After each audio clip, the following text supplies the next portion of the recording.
Hello, everybody. I hope you're having a wonderful morning. Let's start with my name. My name is Aaron, and I am an official tour guide in Peru. And today, this morning, which is 11 a.m. here on the eastern side, the Eastern time in the United States, we are connected with you because today we're gonna talk about Peru. Let's talk about Peru. I do have some questions here that are ready to be answered. But first of all, I want to thank ALLMYNE for the opportunity to let me talk about my country, my homeland, Peru. And yes, the background, I do have a video of Machu Picchu, which I hope if you haven't been there and you're planning to go, this is the time to start planning. Peru, in general, is reopened to the public with no restrictions, and most of the countries doesn't need a visa, which is very important. So let's see if some of you are connected. Let's give it just one more minute and remind you that ALLMYNE is a new app, a travel app that is coming up very soon in a few months. And to keep that in mind and to keep with the latest update, I suggest you to like all their social media here on Facebook, in Instagram, on Twitter, and also go to the website allmine.com, because ALLMYNE, it's all yours. So without further ado, I'm going to start checking my yard of questions. Let's share this. Okay, perfect. So let's see what is coming. We're gonna be here for about 12-15 minutes. So let's see how many questions I can actually answer. Let's start. And if you have any other questions, I will also connected here with you. So just don't be afraid and send me your questions. I'm sure you have. I'm sure if you want to come to South America, you have some. But let me start with this. Peru is a country with over 33 million inhabitants. We have so many climates, so much food to eat. So that's something that you will never miss, to eat good food. Because if you are a foodie like me, you would like to try and go to the markets and all that. So the first question, it's, explain traveling from Cusco to Machu Picchu. This is a good one because sometimes, and I'm one of those, sometimes we confuse the distances between places, cities, remains, parks. And sometimes it's a little challenge because if you look at the map of Peru, there is not much, in theory, there is not much distance between Lima and Cusco. But in between those places, we have the Andes. So what it takes you from Lima to fly to the city of Cusco, it's only 1 hour. If you decide to drive, because it's possible to drive to the Andes, it will take you about 21 hours. So, do you prefer to drive or take a short flight? So yes. So you land in Lima, the capital of Peru, and then you have to fly from Lima to Cusco. From Cusco, you go all over the Sacred Valley. On the Sacred Valley, you can take a train to take you to the town called Machu Picchu also. And from the town of Machu Picchu, which is in the lower part of the mountain, to take a bus to the top of the mountain to the archaeological remains, the citadel of Machu Picchu. So this is basically the journey that you will have. How many days? I suggest minimum 7 to 8 days in Peru for the all days and enjoy the wonders of Peru. The next question. For how many days I can stay in Peru? Okay, I just answered this one. It's at least 7 to 8 days. Let's go to the next one. And if you want to visit the Amazon, to go to the desert and see the Nazca lines, so you have to start adding 2-3 more days extra here and there. There is travelers that stay in Peru for 15 days, for a month. They also connect with other countries as such, or you go to Ecuador, or you go to our other brother country, Chile, and continue to Argentina. So the ideas how to combine South America are extensive. So just keep in mind that all will depend on how many days you have available from your vacation. And if you are actually retired, that would be awesome. There's another question here. I see that most of the flights land in Lima around midnight. Is that going to be a problem? Yes, most of the international flights, especially the ones that come from Canada or the United States, arrive between 10 p.m., 11, midnight, 1 in the morning. And for us in tourism, for us tour guides and people in transportation, in tourism, in hospitality, that's not a problem. If you are going to have a city tour of Lima the next day, I do suggest, yes, let them pick you up. So they will pick you up at the airport and take you to their hotel. Usually our clients stay at the district of Miraflores, which is really nice and modern side of Lima. But if you decide just to land in Peru, in the city, in the capital, in the airport, at the airport, you can also overnight at the Lima Airport Hotel, and then the next morning take the flight to Cusco. Options, there are plenty. You just have to talk to your guide or your travel agent, whoever is helping you to arrange your trip. The next question. I like fashion and jewelry. Is there anything made in Peru I can purchase that screams Peru? Oh, there is plenty. There's plenty. We love fashion. Talking about jewelry, I always suggest buy silver. There are specific stores that sell actual silver from Peru. There is one, and this is, I will not say the name because they not pay me for that. But if you are in the main square of Cusco, go to the stores that are surrounding the main square. You're going to notice this big signs that just sell jewelry. They don't mix with other souvenirs. It's just silver of Peru, and you're gonna get the actual deals and the actual real silver. The other products that people buy as souvenirs, or if we talk about fashion, it's baby alpaca wool, and also you're gonna find stores around the main square of Cusco. Which, for example, an alpaca sweater is not going to cost you less than, in American dollars, $200. Of course, that's something that you are not going to wash in your washing machine, your regular washing machine. Don't do the same mistake as I did. I shrink a couple of those sweaters because I was distracted. And one of them, actually, my father did it. He tried to help. But c'est la vie, as we say. How good is the exchange of currency compared to the US dollars? Actually, it's still pretty good. The comparison is, per dollar, the exchange rate right now is 3 soles and 75 cents. It's almost, if we compare, in general, it's almost the double of the money that you are actually bringing from the US. So it's almost a Coca-Cola, a soda in general, a Coca-Cola will cost you 2 soles, which is 80 cents. A good meal in a good restaurant per person, I mean like a really fancy restaurant per person, could be sometimes $25. Or if you go to the stream menu, it's gonna cost you 50. But that's what you're going to pay in a really nice restaurant, a main course with a glass of wine. So yes, US dollars will be really good as in the exchange currency. Now, my biggest suggestion about exchange money: don't do it at the airport. Don't do it at the airport in Lima. Don't do it in any airport in general around the world. You're not gonna get the good one, the good exchange rate. Go after you arrive in Peru, you can actually do your exchange rate at the hotels. That's the best and safest. Or also, of course, your tour guide can help you with that. Go to a bank.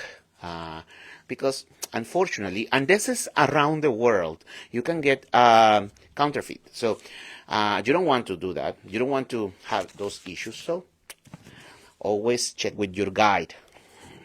Oh, what's the most famous tourism site in Peru? Okay, the most famous one is the one that I have behind me, which is the citadel of Machu Picchu. This is the reason why so many travelers decide to visit our country, and one of my favorite places, actually. So mystical and spiritual every time I had the chance to go there. And I have been many times. I hear I can take public transportation in some areas. How safe it is? Well, taking public transportation could be fun, especially since you are not from the area, from the country. So it's one of the connections with the culture, with the Peruvian culture. I would suggest to, if you are deciding to take public transportation, do it with your tour guide, because it's different.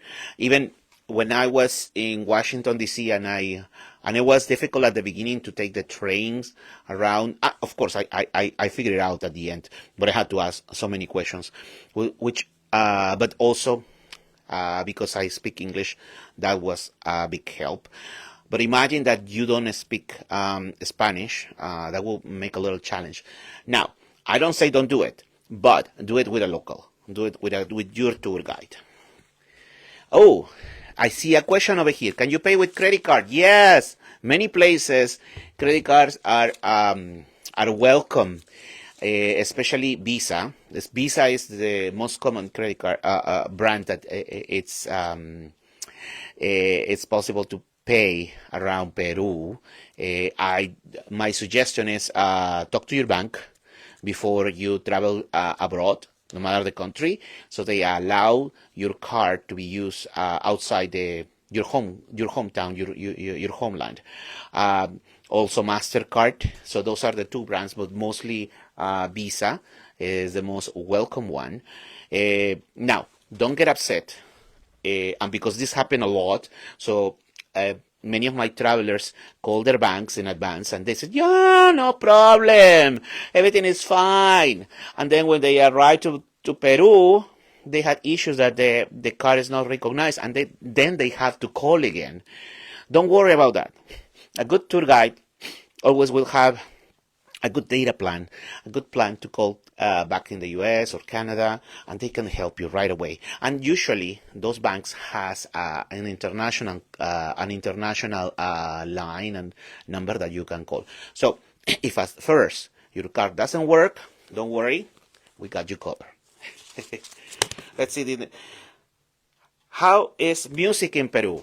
Yeah, that's a good question, because and that's remind me that in Peru we have so many influences since the 16th century, when the Spaniards arrived to Peru. They were bringing different products and also instruments. Yes, I'm not going to talk much about the Incas time, because we don't have documented how was the music at that time, but some of the instruments after the Spaniards arrived to Peru, like the guitar or the box or other percussion instruments, influence in our music.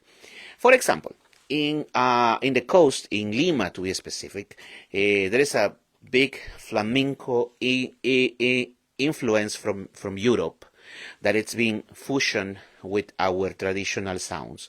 We call Creole music. Creole music, probably, and if you are from the United States, you're gonna say, "Oh, Creole! Oh, I heard that term before." Yes, but for us, Creole is a mixture of cultures. So that's what happened. Either it come from Europe, and the migration from Italy and Japan and Asia, it make us different.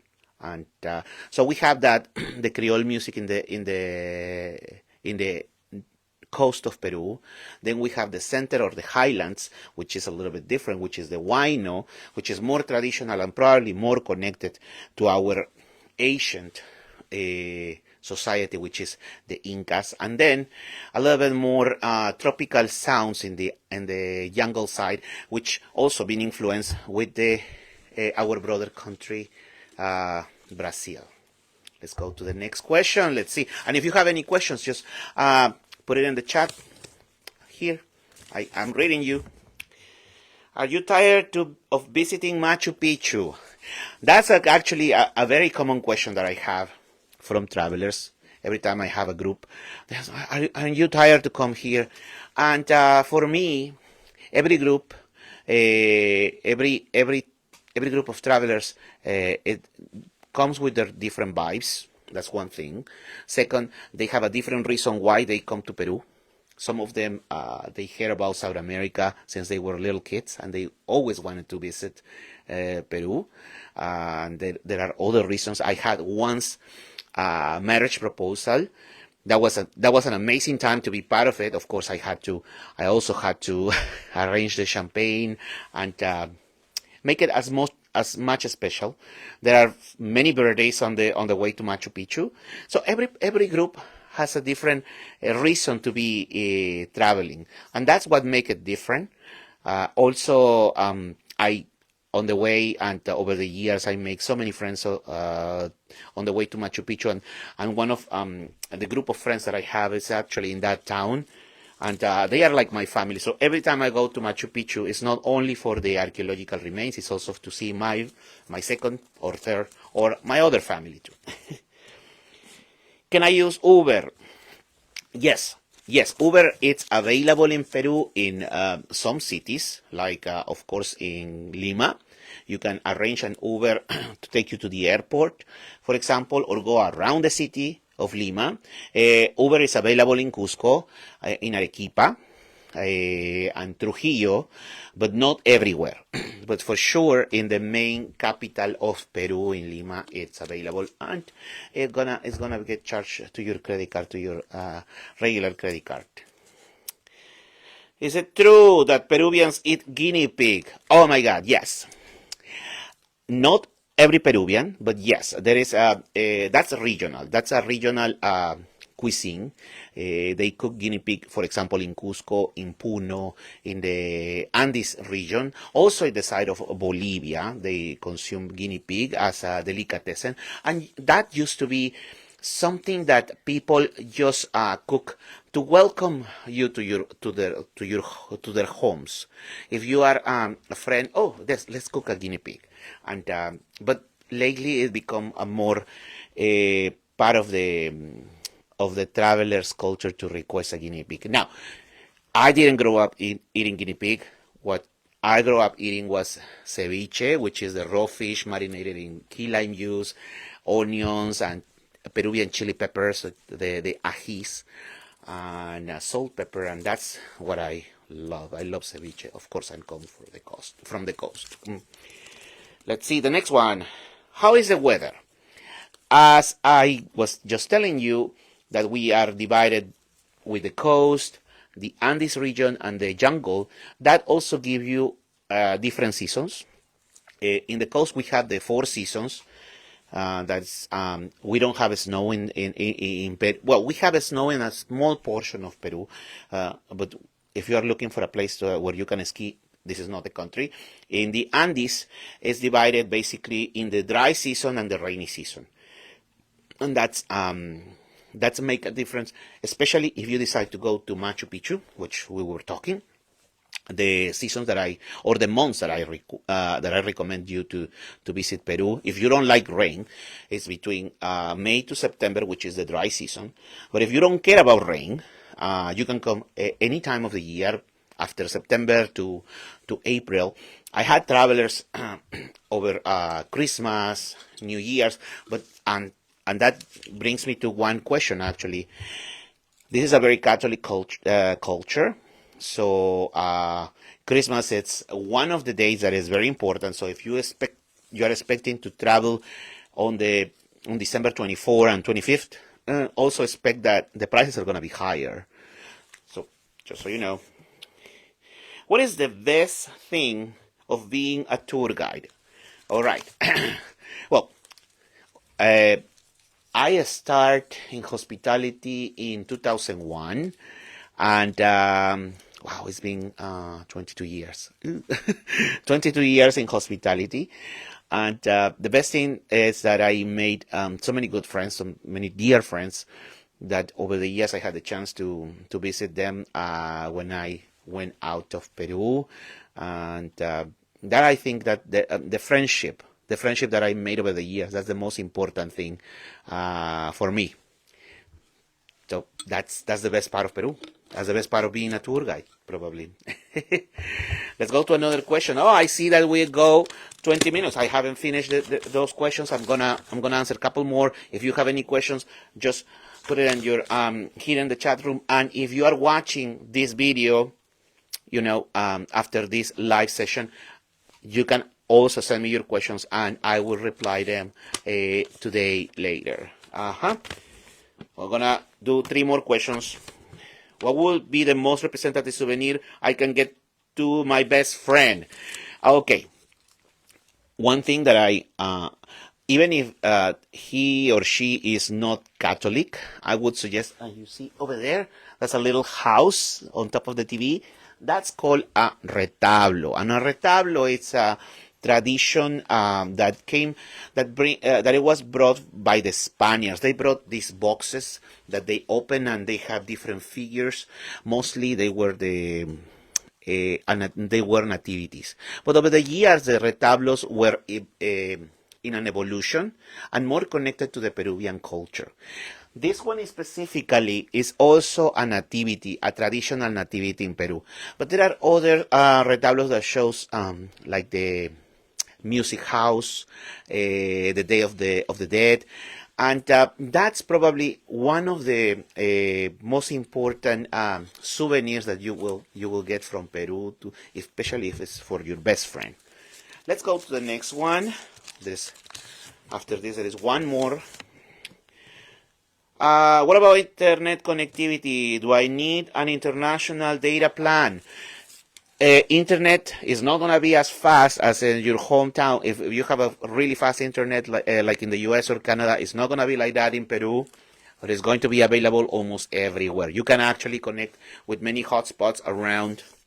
Now, yes, I would suggest if you can actually get a nice, decent, not expensive data plan with your phone company, do it, because that could actually save you so much troubles, especially if you are going to decide to take Ubers everywhere. So check that with your phone company. Let's see, the last question. Well, this one I already replied at. How many seasons? As I said, we have 4 seasons, especially in the coast. We have all of them, summer, spring, winter, but we don't have snow.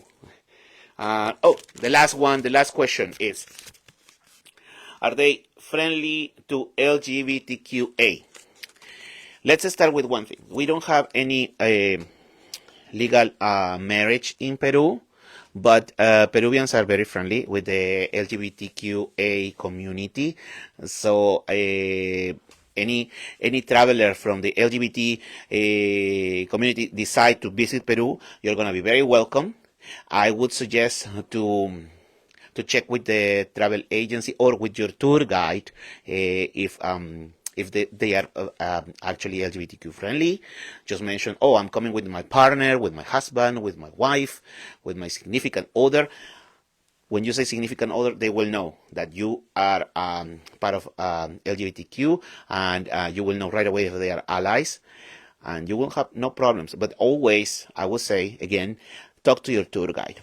So that was my time here connected on Facebook Live with ALLMYNE. And as I mentioned, ALLMYNE is coming with a new app in a few months. So stay tuned, because, I see one more question here. From what country? The name of Peru comes from the river Biru, and the pronunciation that the Spaniards in the 17th century had from that river Biru was Peru, and then Peru. That's how we ended up with the name of the country, Peru. So that was the last question. If you have more questions, please send it to this chat room, and I will answer them later. As I was mentioning, ALLMYNE is coming soon with a new app, and stay tuned. Like our Facebook Live, our Facebook, also our Instagram, because ALLMYNE is all yours. And just one little secret, you're going to be able to connect to many tour guides from around the world. And soon, there is going to be a new Facebook Live with other tour guides from another part of the world. So stay tuned for that too, and ask them all your questions. So in the meantime, enjoy our post of ALLMYNE. Stay tuned for more information. Bye!